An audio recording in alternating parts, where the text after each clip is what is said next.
నా పేరు doctor hypno Padma Kamalakar, counselling psychotherapist, hypnotherapist, family, marriage and health councillor. భార్యాభర్తలు చాలా అద్భుతం. ఎందుకంటే ఒక కుటుంబం ఏర్పడడానికి భార్యాభర్తలు చాలా అవసరం. కానీ ఈ రోజుల్లో భార్యాభర్తలు కరెక్ట్ వేలో ఉంటున్నారా, లేకపోతే పెళ్లి చేసుకొని ఒక 3 నెలల కాపరాన్ని ఈజీగా విడగొట్టుకుంటున్నారా అనేది ఆలోచిస్తే, ఈ 5 to 10 years నుంచి మ్యాక్సిమం పెళ్లి చేసుకొని ఒక 3 నుంచి 6 months లోపల విడాకులు తీసుకుంటున్నారు.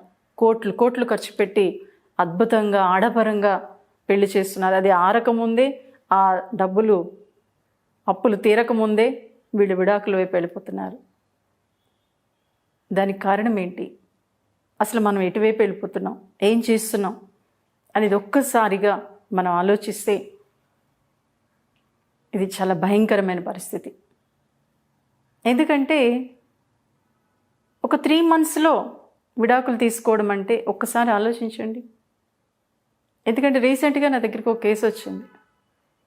మ్యారేజే 6 months అయింది, 1.5 month కాపురం చేశారు.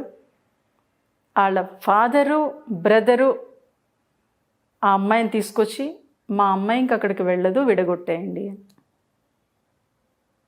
నేను మొత్తం అబ్జర్వ్ చేస్తే వాళ్ళలో ఉన్నది ఒక్క ఈగో మాత్రమే. ఇద్దరిలో ఈగో ఉంది. అంటే నేనంటే గొప్ప. ఒకసారి ఆలోచించండి, ఎవరండి గొప్ప? అందరూ గొప్పవాళ్ళే, అందరూ చెడ్డవాళ్ళే.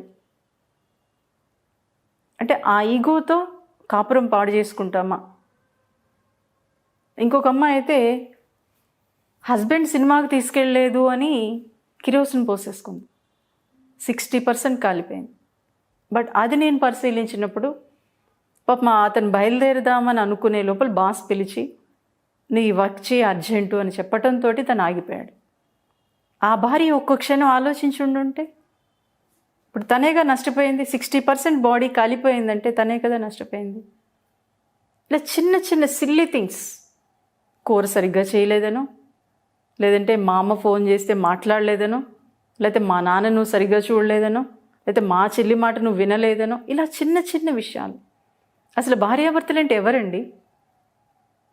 ఒక కుటుంబాన్ని ఉన్నతంగా ముందుకు తీసుకెళ్లేవాళ్ళు. ఈ సమాజాన్ని కానీ, ఈ ప్రపంచాన్ని కానీ ఒక అద్భుతంగా నిలబెట్టేది ఒక కుటుంబమే. దానికి ముఖ్యమైన కార్యకర్తలు భార్యాభర్తలే. దాన్ని మనం మర్చిపోతున్నాం. భార్య అంటే భరించేదని, భర్త అంటే భరించేవాడని. ఏందండి మాటలు? కానీ భార్యాభర్తలు ఇద్దరూ కలిసి ఉంటే ఆ కుటుంబం ఎంతో హ్యాపీగా ఉంటుంది. సమస్యలు ఉంటే కొట్టుకోండి, తిట్టుకోండి, వద్దని నేను అనను. ఎందుకంటే అసలు ఏ కొట్లాట్లు లేవనుకోండి, నిశ్శబ్దంగా అసలు ఏదో ఇటు ఉప్పు లేని కూరలాగా చప్పగా ఉంటుంది. కాబట్టి ఏంటంటే గొడవలు పెట్టుకోండి, ఎన్నైనా మీరు ఖర్చుకోండి. కానీ మీరు గొడవలు పెట్టుకున్న క్షణంలోనే మళ్ళీ మాట్లాడుకోండి. కానీ ఇక్కడ చాలామంది భార్యాభర్తలు చేసేది ఏంటంటే గొడవ పెట్టుకుంటారు. భార్య ఏమో పుట్టింటికి వెళ్ళిపోతుంది, భర్త ఏమో సైలెంట్గా ఇంట్లో ఉంటాడు. కానీ ఒక భార్యగా మీరు చేయాల్సిన పరిస్థితి ఏంటంటే, అసలు పుట్టింటికి ఎందుకు వెళ్ళాలి? అది మీ ఇల్లు కాదు. ఎందుకంటే మీరు మీ ఇంట్లో మీ తమ్ముడో లేదో మీ అన్న ఉంటాడు.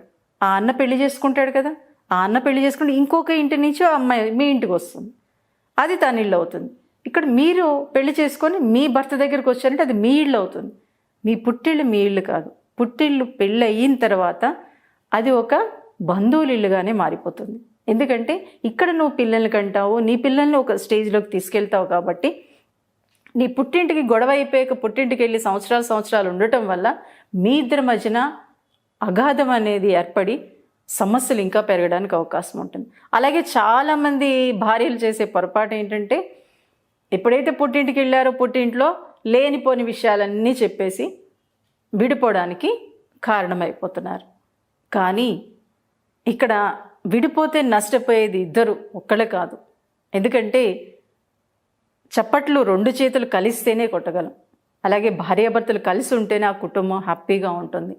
అలాగే ఇంకొకటి, భార్యలుగా మీరు చేసే పొరపాటు ఏంటంటే, అందరూ అంటే అనుకోవచ్చు పొరపాటున, కానీ చాలామంది భార్యలు చేసేది ఏంటంటే గొడవ అయిన తర్వాత శారీరకంగా అంటే సెక్స్ పరంగా భర్తకి కొన్ని నెలలు దూరంగా ఉంటారండి.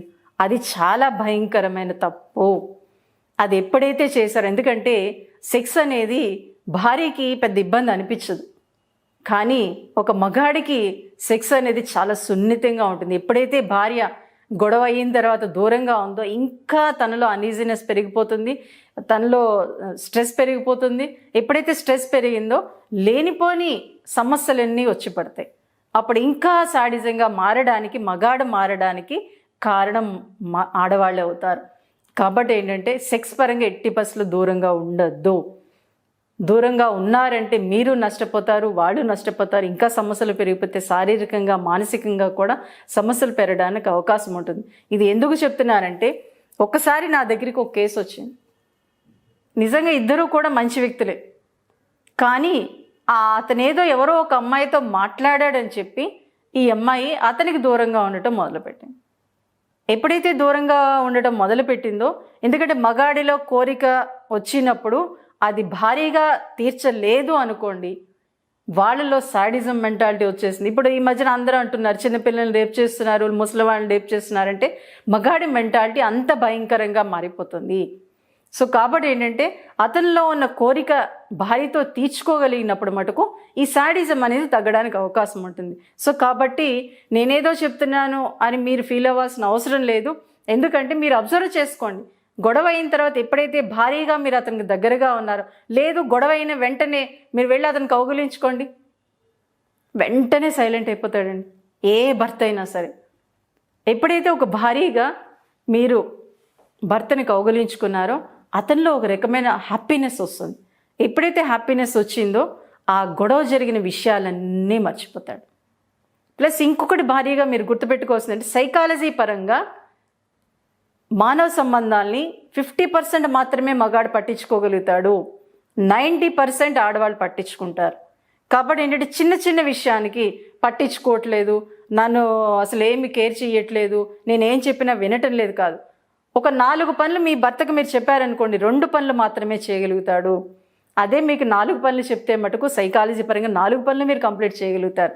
కానీ ఆ 2 పనులు చేయగలిగాడా లేదా మీ హస్బెండ్ అనేది అబ్జర్వ్ చేసుకోండి. 2 పనులు చేశారంటే వెరీ గుడ్, అంటే మీ మీద ఇంట్రెస్ట్ ఉన్నట్టు, మీ మీద కాన్సన్ట్రేషన్ ఉన్నట్లు. కాబట్టి ఇవి మీరు అబ్జర్వ్ చేసుకొని గొడవ పెట్టుకుంటున్నారా లేదా అనేది కూడా మీ మీదే ఉంటుంది. ఎందుకంటే చాలామంది మగాళ్ళు గొడవ పెట్టుకున్నాక మర్చిపోతారండి, దాని గురించి ఆలోచించరు, పట్టించుకోరు.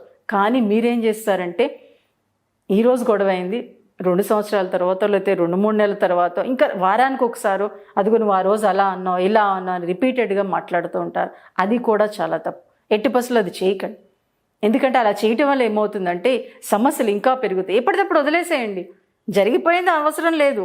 ఎందుకంటే దాన్ని తీసుకురాగలిగామా, తీసుకురాలేము. కాబట్టి ఫ్యూచర్ అంతా అయోమయం. ప్రజెంట్ నీ చేతుల్లో ఉంది కాబట్టి ఇప్పుడు గురించి మాట్లాడు, ఇప్పుడు ఏం చేయాలో ఆలోచించు. అలాగే ఒక్కొక్కసారి హస్బెండ్ గట్టిగా అరుస్తూ ఉంటాడు, బట్ అలా అరిచినప్పుడు ఎందుకు అరిచాడు అనేది కూడా పరిశీలించుకోండి. ఎందుకంటే జనరల్గా ఎలా ఉంటుందంటే, ఈ మధ్య నేను అబ్జర్వ్ చేసి సాఫ్ట్వేర్ కానివ్వండి, లేదంటే బయట కానివ్వండి, ఎక్కడైనా కానివ్వండి, బాసులు ఏం చేస్తూ ఉంటారే, చిన్న సమస్య వాళ్ళకు వచ్చినా కింద వాళ్ళ మీద అరిచేస్తూ ఉంటారు. అది పాపం వీళ్ళు తప్పు లేకపోయినా అరిచేసేటప్పటికి ఇక్కడ భార్య తన వ్యక్తి అనే పొసెసివ్నెస్ భర్తకి ఎక్కువ ఉంటుందండి. ఎప్పుడైతే అలా ఉందో ఆటోమేటిక్గా ఆ చిరాకంతా తీసుకొచ్చి ఇంట్లో చూపిస్తూ ఉంటాడు. కాబట్టి ఆ టైంలో మీరు సైలెంట్ అయిపోండి. ఎప్పుడైతే మీరు సైలెంట్ అయిపోయారో మీ భర్త మిమ్మల్ని అద్భుతంగా చూసుకుంటాడండి. ఎందుకు అంటే, అరే పాపం నేను అనవసరంగా తన మీద అరిచానే అని అనుకుంటాడు. కానీ మీరు అరిచేశారనుకోండి, మళ్ళీ తను అలా అనుకోలేడు. అక్కడా చికాకు ఇక్కడా చికాకు అని చెప్పేసి దాన్ని ఇంకా ఎక్కువ చేసుకుంటారు. సో కాబట్టి ఆ టైంలో మీరు, ఎందుకంటే ఓకే మీరు వర్క్ చేస్తున్నారు అని అనుకున్నప్పుడు మీరు కూడా, మీకు తెలుసు మీ ఆఫీస్లో మీకు ఎలా ఉంది ఏంటనేది, అలాగే మీరు ఇంట్లోనే ఉంటున్నారు అనుకున్నప్పుడు మటుకు సైలెంట్ అయిపోండి, లేదంటే పక్క రూమ్లోకి వెళ్ళిపోండి. తన కోపం తగ్గిన తర్వాత, తను కూల్గా ఉన్నప్పుడు అప్పుడు మీరు అడగండి. అలాగే ఒక భారీగా మీరు భర్తతో ఎలా ఉంటున్నారు, ఏం మాట్లాడుతున్నారు. ఎందుకంటే చాలామంది చేసే పొరపాటు ఏంటి, ఏదైనా చిన్న గొడవ వస్తే మీ అమ్మ ఇలా చేసింది, మీ నాన్న ఇలా చేశాడు, మీ అక్క ఇలా చేసింది, ఆ రోజు మీ నాన్న ఇలా అన్నాడు అనే మాటలు వస్తాయి. అసలు ఎవరండి మీ ఇద్దరి మధ్యన థర్డ్ పర్సన్ తీసుకురావాల్సిన అవసరం మీకేంటి? కాబట్టి ఎప్పుడు గొడవ వచ్చినా వాళ్ళ పేరెంట్స్ గురించి ఎట్టి పరిస్థితుల్లో మీరు మాట్లాడొద్దు. దానివల్ల సమస్య పెరుగుతుంది. మనల్ని పాపం వాళ్ళకి కానీ ఒక ఇంటికి పంపించారు. సో కాబట్టి వాళ్ళ గురించి అసలు రానివ్వద్దు. అలాగే ఒక భర్త కూడా ఇలా అంటూ ఉంటాడు, భార్య ఏదైనా చిన్న సమస్య వచ్చినా మీ అమ్మ అలా చేసింది, మీ నాన్న ఇలా చేశాడని. అది కూడా అనాల్సిన అవసరం లేదు. ఎందుకంటే భార్య ఎప్పుడూ కూడా భర్త కోసమే ఆలోచిస్తుంది, భర్త కోసమే తపన చెందుతున్నారు. భర్త ఎప్పుడూ ఉన్నత స్థానంలో ఉండాలని కోరుకుంటుంది. ప్రతి భార్య కూడా, చాలామంది భర్తలు ఏమనుకుంటారు, నా గురించి పట్టించుకోవట్లేదు, నా గురించి ఆలోచించట్లేదు అనుకుంటారు. కానీ భార్య ఏమనుకుంటుందంటే, నా భర్త ఎప్పుడు ఉన్నత స్థానంలోనే ఉండాలి, నాకన్నా గొప్పగానే ఉండాలి అని అనుకుంటుంది. ప్లస్ భర్త గురించి ఎప్పుడు కూడా భార్య చెడుగా చెప్పదండి. మీరు ఎంత చెడ్డవాళ్ళైనా కానీ చెడుగా చెప్పడానికి ఇష్టపడదు. ఎప్పుడు అంటే ఇంకా భరించలేను అనుకున్నప్పుడు మాత్రమే తన పేరెంట్స్కి చెప్తుంది. సో కాబట్టి ఏంటంటే, ఒక్కసారి భార్య మీ నుంచి కోరుకునేది ఏంటంటే ఒక చిన్న చిరునవ్వండి, ఒక చిన్న టచ్. ఇంటికి రాగానే భార్య భుజం టచ్ చేస్తూ ఏం చేస్తున్నావే అని అడిగారంటే చాలు, కరిగిపోతుంది.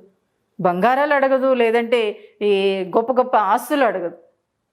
మీ చిన్న చిరునవ్వు, మీ చిన్న మాట, ఎలా ఉన్నావు, ఒక్కసారి భోంచేసావా, తిన్నావా, లేదా బయటికి వెళ్దామా అని అడిగి చూడండి. ఎక్కడ లేని ప్రేమంతా కూడా మీకు చూపిస్తుంది. అది మీరు చేస్తున్నారో లేదో అబ్జర్వ్ చేయండి. అలాగే భర్తకి మీరు చేయవలసింది ఏంటి అంటే, తన ఇంటికి రాగానే తను ఏ ఫేస్లో ఉన్నాడు అనేది మీరు అబ్జర్వ్ చేసుకొని దానికి తగిన విధంగా మౌల్డ్ అవ్వండి. అలాగే ఏంటంటే, చాలామంది భర్తలు ఇంటికి రాగానే ఏదో ఒకటి ఏకరువు పెడుతుంటాడు, నా అది తేలేదు, ఇది తేలేదు, ఇది తీసుకురావాలి అని. పాపం ఇంటికి రాగానే ఎందుకండి అవన్నీ? అంటే అన్ని తర్వాత చూసుకోవచ్చు. ఇంటికి రాగానే చక్కగా హ్యాపీగా కాసేపు కూర్చొని కబుర్లు చెప్పి కాఫీ తాగుతారా లేకపోతే మంచినీళ్ళు తాగుతారా అని అడగండి. అలాగే ఈ మధ్య నేను అబ్జర్వ్ చేసింది ఏంటంటే, భార్యాభర్తలు ఇద్దరు జాబ్స్ చేస్తున్నప్పుడు భర్త కూడా చక్కగా, నిజంగా ఒక 5% మారిపోయారండి భర్తలు కూడా. ఇంటికి రాగానే పాపం భార్య లేటుగా వస్తే చక్కగా కాఫీ చేసేసో లేకపోతే కర్రీ చేసేసో పెట్టేస్తున్నారు. కాబట్టి వాళ్ళని కూడా మీరు అర్థం చేసుకోవడానికి ప్రయత్నించండి. ఎందుకంటే ఇలాంటి చిన్న చిన్న విషయాలు, ఒక్కొక్కసారి చక్కగా లేట్ అవుతుంది అనుకో, ఫోన్ చేసి అరే లేట్ అవుతుందా, లేదంటే ఫోన్ లిఫ్ట్ చేయకపోతే అరే లేట్ అవుతుందా, నేను ఇంటికి వచ్చాను, నేను వంట చేస్తానులే, ప్రశాంతంగా కూల్గా రా అని ఒక భర్తగా మీరు పెట్టిన, ఒక భార్యగా మీరు ఆ మెసేజ్ పెట్టినా ఎంత హ్యాపీ ఫీల్ అవుతారు. సో కాబట్టి గొడవలు ఉంటాయి, విడిపోవడానికి మటుకు ప్రయత్నం చేయకండి. ఎందుకంటే నా దగ్గరికి వచ్చే చాలా కేసులు నేను అబ్జర్వ్ చేసింది, ఓకే మీరు ఈరోజు వెళ్ళిపోతారు, ఇంకొక పెళ్లి చేసుకుంటారు, ఇంకొక పెళ్లి చేసుకున్నప్పుడు సమస్య ఉండదని రాసేసి వెళ్ళిపోండి అంటే, ఇప్పటికొచ్చి నాకు ఈ 25 ఇయర్స్లో ఎవ్వరూ రాసి పెట్టి వెళ్ళలేదు. కాబట్టి ఒక అక్క చెల్లెల మధ్య, ఒక అన్నదమ్ముల మధ్యన గొడవలు వస్తూనే ఉంటాయి. ఎక్కడో పుట్టారు, ఏదో కుటుంబంలో పుట్టారు, లేదా ఏదో సంస్కృతిలో పుట్టారు. మీ సంస్కృతికి అలవాటు పడడానికి కొంత టైం పడుతుంది. ఆ టైంని మీరు ఇచ్చారా లేదా అనేది మీరు పరిశీలించుకోండి. లేకపోతే అమ్మలా చెయ్యాలి, అక్కలా చెయ్యాలి, లేకపోతే మా నాన్నలా మీరు ఉండాలి అని మీరు ఇక్కడ అనుకోకుండా, ఇద్దరు ఎవరిది వాళ్ళదేనండి. ఎవరి పర్సనాలిటీ వాళ్ళదే, ఎవరి ఆలోచనలు వాళ్ళదే, ఎవరి స్పేస్ వాళ్ళదే. అలా మీరు అర్థం చేసుకోగలిగితే మటుకు ఒక భర్తగా, ఒక భార్యగా తనేంటి నేనేంటి అనేది పరిశీలించుకుంటూ ముందుకెళ్ళగలిగితే మటుకు ఒక అద్భుతమైన ప్రపంచాన్ని మీకు మీరుగా సృష్టించుకోగలుగుతారు. చక్కగా మీకు ఖాళీ ఉంటే చాలు, చాలా సరదాగా చక్కటి విషయాలు మాట్లాడుకోండి, వేరే విషయాలు వద్దు. అమ్మ నాన్నల కోసం కూడా మాట్లాడుకోవాల్సిన అవసరం లేదు. వాళ్ళందరూ హ్యాపీగా ఉన్నారు, మీరు హ్యాపీగా ఉంటే వాళ్ళు ఇంకా హ్యాపీగా ఉంటారు. కాబట్టి మీ విషయాలు, మీకు సంబంధించిన గొడవలకు సంబంధించిన విషయాలు ఎట్టి పరిస్థితుల్లో మీ పేరెంట్స్కి షేర్ చేయొద్దు. అలాగే ఫ్రెండ్స్కి కూడా షేర్ చేయొద్దు. మీరిద్దరూ కూర్చొని మాట్లాడుకొని సాల్వ్ చేసుకోవడానికి ప్రయత్నించండి. అలా సాల్వ్ చేసుకోలేను అని అనుకున్నప్పుడు మాలాంటి కౌన్సిలింగ్ సైకాలజిస్టుల దగ్గరికి రండి. అప్పుడు మీరు మరింత హ్యాపీగా ముందుకెళ్ళడానికి అవకాశం ఉంటుంది. Thank you.